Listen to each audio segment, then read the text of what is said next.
Yeah, so part of this talk is an invitation to think together about what this might look like, and it's interesting to think through other presentations. I think some of the things square with not knowing and might have resonances with that, and I think some things like ethics are kind of hard to square with what I'm talking about, and it'll be interesting to think together about that. And also this talk is a series of provocations that I hope are generative in thinking differently about what is possible in cartography. So I'm going to start with this small question of what is a map? Not because I think it's the most pressing question that concerns me with cartographically, but just to show how a slight shift might expand what we might do in cartography.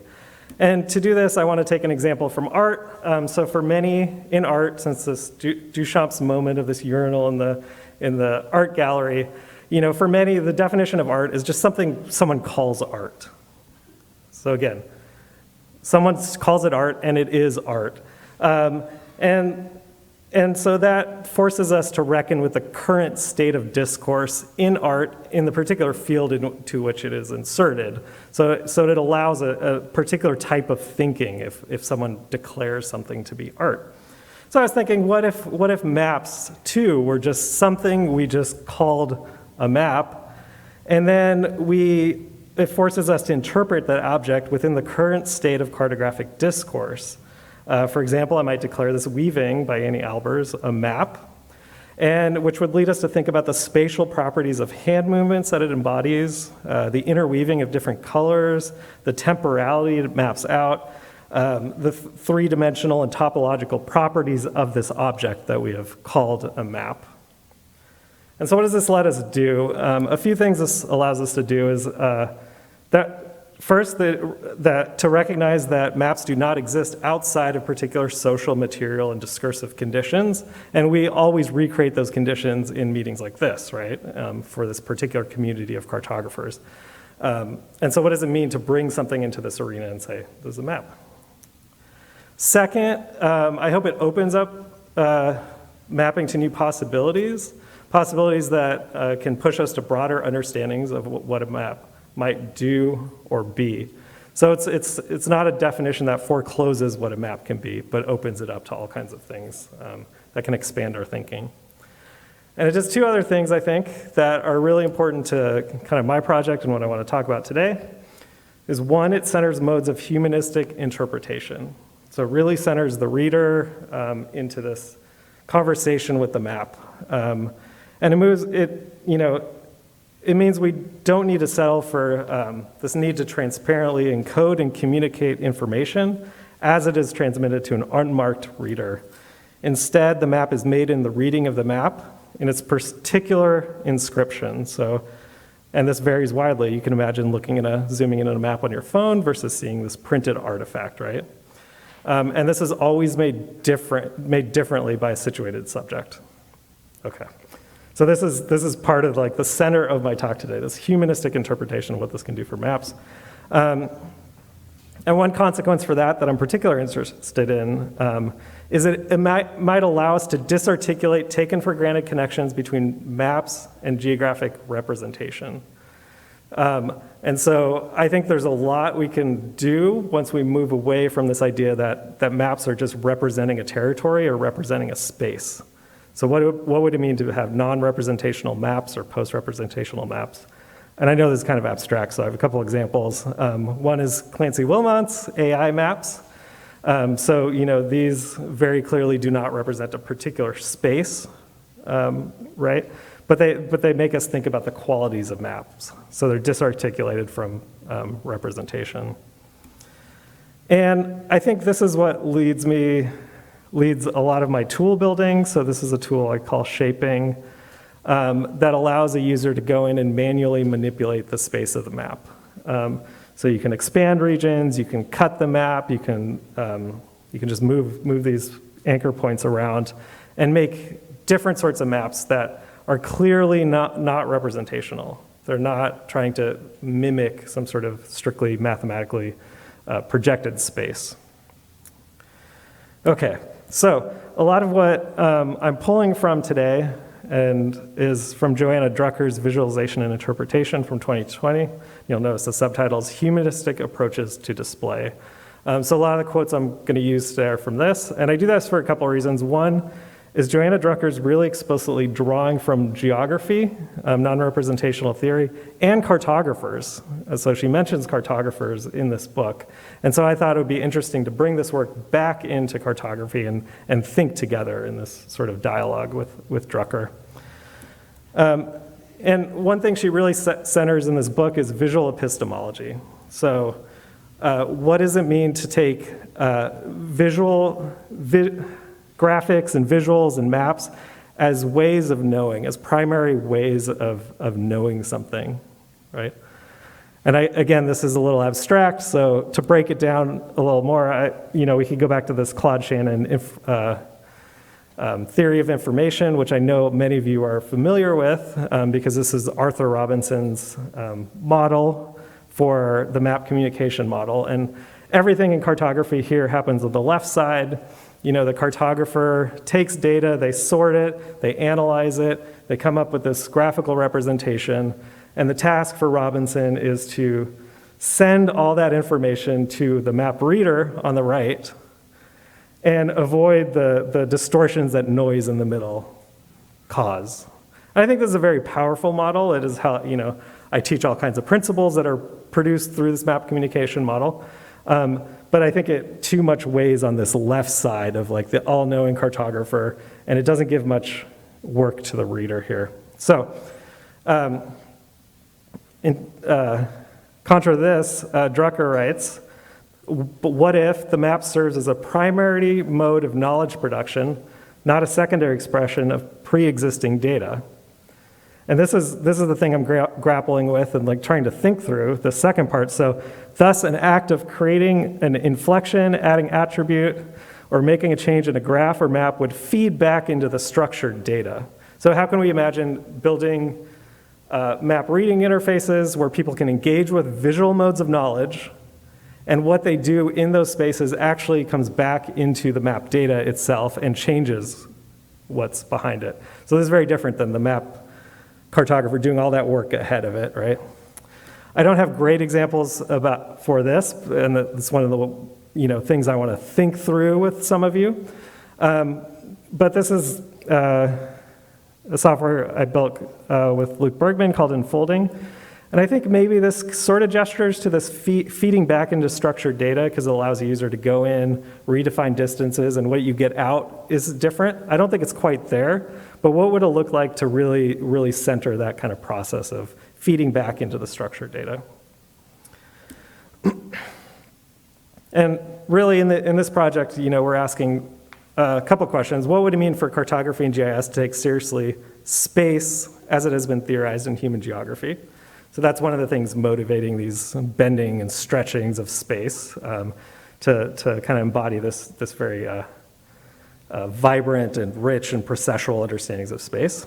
And then again, to Drucker, how can cartography and GIS act as primary modes of knowledge production that exceed representation? And I was reflecting on that in some of these other animations I've made with shifting spaces, changing understandings of distance. And I kind of realized that I probably learn more from creating these maps than you all probably learn from looking at these maps. And so what does that mean in terms of the cartographer's role, or how could you engage someone as a map reader to engage that in that same complexity, right? I think that's part of the reason I want to build tools for map readers to be able to do this work. But I also, there's something there. There's a disconnect between what I learned doing it and what you might learn seeing it, even though they're fun 3D Blender things, which everybody loves, right? And so again, and she pulls from non-representational theory in geography. So non-representational visual expression, and here I'm disarticulating representation from its, the map versus the territory, right? Again, creates information or knowledge in a primary mode. Non-representational visual expression.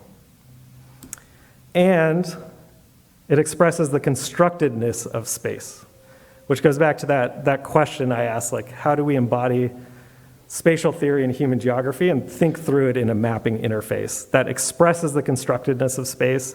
We're not going to mistake it for a representation of something that exists. So, some of my earlier work tries to do that, right? To show the constructedness, in this case, of a wormhole between two faraway places. And again, this is another moment where me making the map, I feel like I learned a lot that is not evident in the reproduction of the map about how every single point in this map is connected to every other point in a particular way. So, still working through what this might mean, right? And so Drucker writes, if the humanities are attached to the notion of qualitative, subjective, located, and particularized expressions of knowledge as experience and evidence, then the recognition of the unique role of visual epistemology becomes clear, for the visual argues in its very expression and instantiation for the located particularity of human knowledge. And this is a lot, right?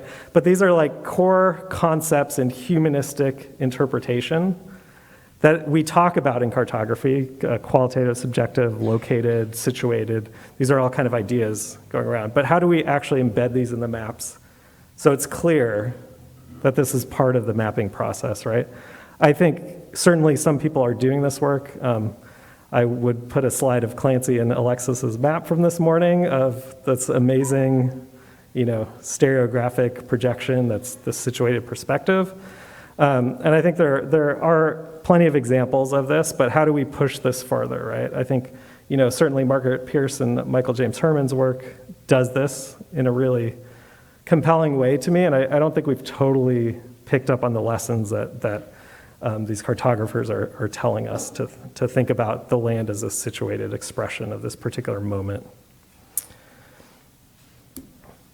And so how do we insist on this fact that a map does not represent a territory, but is an interpretive and discursive artifact? And I think some people here probably will not agree with this statement, so an interesting thing to talk about. Are we representing a territory when we're mapping something? I don't know.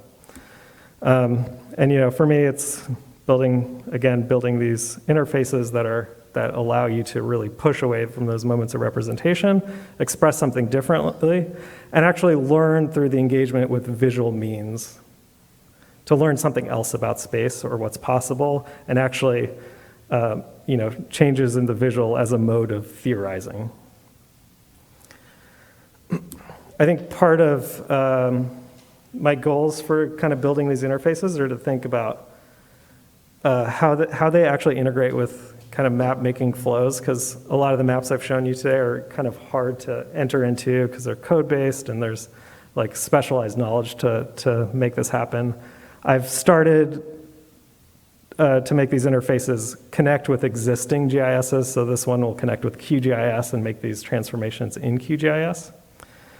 But for thinking further, for pushing humanistic cartographies forward, these are kind of the list of steps that I have in mind. One is to build more experimental mapping software pieces that are easy to engage with, but also show expanded notions of space, really engage with these ideas of visual epistemology, and allow us to do things differently in mapping.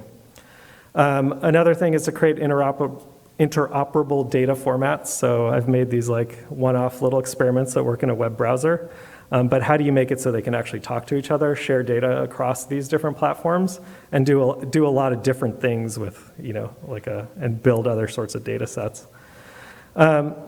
Another thing is to create relational and manipulable data formats. So again, this idea that what we do in these mapping interfaces go back and actually change the data formats.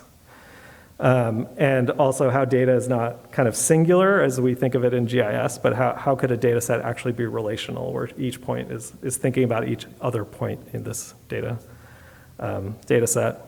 And last, which I just kind of showed an example of, is to really think about creating pathways to integrate this very experimental mapping software with existing GIS systems. And so to really expand what's possible within the grammars of cartography, GIS, and kind of build new, interesting, experimental things. And if anybody wants to come to grad school and work with me on any of these things, let me know. as a master's or PhD student. And be in touch, and thank you. I welcome questions.